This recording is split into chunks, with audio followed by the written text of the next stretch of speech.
Juin 1897, une jeune femme s'exprime librement sur sa découverte intérieure. Elle se sait mourante et n'a que 24 ans. Me grandir, c'est impossible. Je dois me supporter telle que je suis avec toutes mes imperfections. Mais je veux chercher le moyen d'aller au ciel par une petite voie bien droite, bien courte, une petite voie toute nouvelle. Nous sommes dans un siècle d'invention. Maintenant, ce n'est plus la peine de gravir les marches d'un escalier.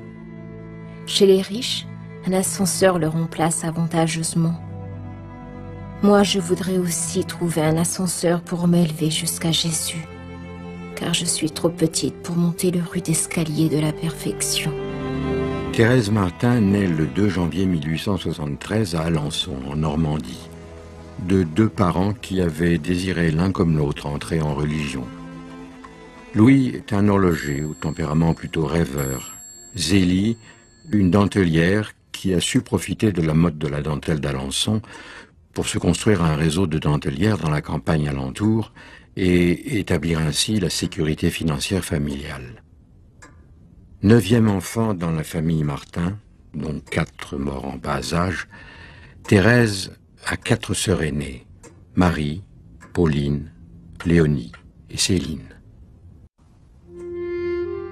À la mort de sa mère en 1877, Thérèse n'a que 4 ans. Louis Martin, devenu rentier, vient alors s'installer à Lisieux, dans la maison des Buissonnets, tout près de sa belle famille. Dorlotée par son père, elle se sent pourtant abandonnée, comme culpabilisée par la mort de sa mère.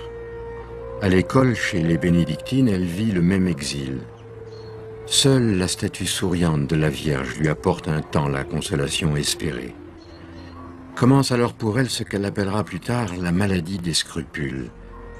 Cette angoisse se trouve réactivée 5 ans plus tard quand sa sœur Pauline, qu'elle a choisie comme seconde mère, rentre au Carmel de Lisieux. À l'automne 1886, Marie, l'aînée de la famille, rejoint Pauline au Carmel et, à la nuit de Noël, Thérèse se trouve donc seule avec son père et sa sœur Céline. Cette sortie soudaine de l'infantilisme marque le démarrage à pas de géant vers une vie adulte, à la fois ancrée dans la réalité et dans l'amour de Dieu. Et le jour de la Pentecôte, elle obtient l'accord de son père d'entrer au Carmel de Lisieux pour Noël prochain. Le 9 avril 1888, Thérèse entre donc au Carmel, rejoignant ses 2 sœurs aînées, Pauline, devenue sœur Agnès de Jésus, et Marie, sœur Marie du Sacré-Cœur. C'est à ce moment-là qu'elle va prendre à sa profession le nom de Sœur Thérèse de l'Enfant Jésus de la Sainte Face. Au cours d'une rencontre communautaire, Mère Agnès, donc Pauline, la sœur de Thérèse qui est prieure du Carmel à ce moment-là, demande à Thérèse d'écrire quelque chose, de raconter sa vie. Le lendemain, 9 juin, pendant la messe du dimanche de la Trinité, Thérèse est saisie d'une inspiration. Aussitôt, elle entraîne sa sœur Céline, récemment entrée au Carmel à la mort de leur père, et rédige en 48 heures l'acte d'offrande à l'amour miséricordieux à la manière d'un manifeste. Elle veut se laisser embraser par l'amour. La tuberculose qui couvait depuis le printemps 1894 se déclare alors dans la nuit du jeudi au vendredi saint 1896.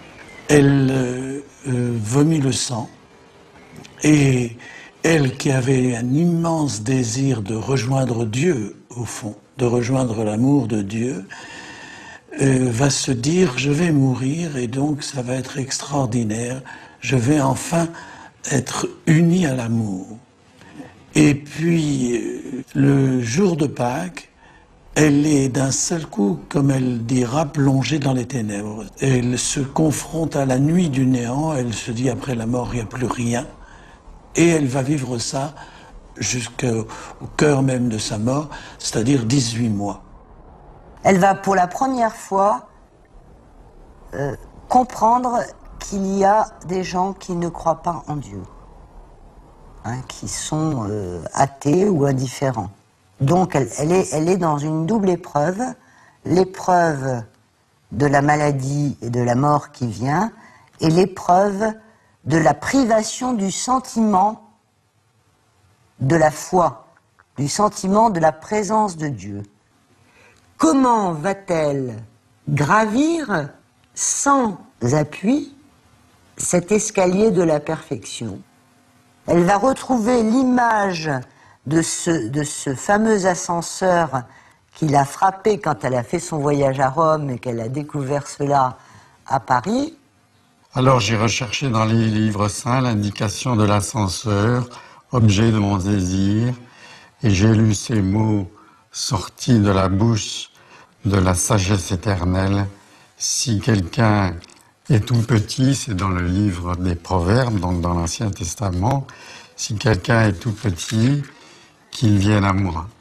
Alors je suis venue, devinant que j'avais trouvé ce que je cherchais, voulant savoir, ô mon Dieu, ce que vous feriez au tout petit qui répondrait à votre appel. J'ai continué mes recherches, et voici ce que j'ai trouvé. Comme une mère caresse son enfant, ainsi je vous consolerai. Je vous porterai sur mon sein, et je vous balancerai sur mes genoux. Ah, jamais paroles plus tendres, plus mélodieuses ne sont venues réjouir mon âme. L'ascenseur qui doit m'élever jusqu'au ciel, ce sont vos bras, ô Jésus. On retrouve l'image qu'elle avait trouvée avec génie dans son enfance, quand elle disait « Mais si je suis dans tes bras, le bon Dieu ne pourra pas me rejeter. » Dieu va droit au but. On peut aller à lui droit au but. L'histoire de l'ascenseur, qui est une invention de cette époque, elle veut aller directement à Dieu, une voie rapide. Alors, les dernières paroles de Thérèse à l'infirmerie du Carmel, et elle ne pouvait même plus tenir un stylo, donc elle a écrit au crayon. On voit très bien dans le facsimilé le changement d'écriture. Hein. Oui, je le sens. Quand même, j'aurai sur la conscience tous les péchés qui se peuvent commettre. J'irai le cœur brisé de repentir, me jeter dans les bras de Jésus. Car je sais combien il chérit l'enfant prodigue qui revient à lui. Ce n'est pas parce que le bon Dieu, dans sa prévenante miséricorde, a préservé mon âme du péché mortel, que je m'élève à lui par la confiance et l'amour. Juillet 1897.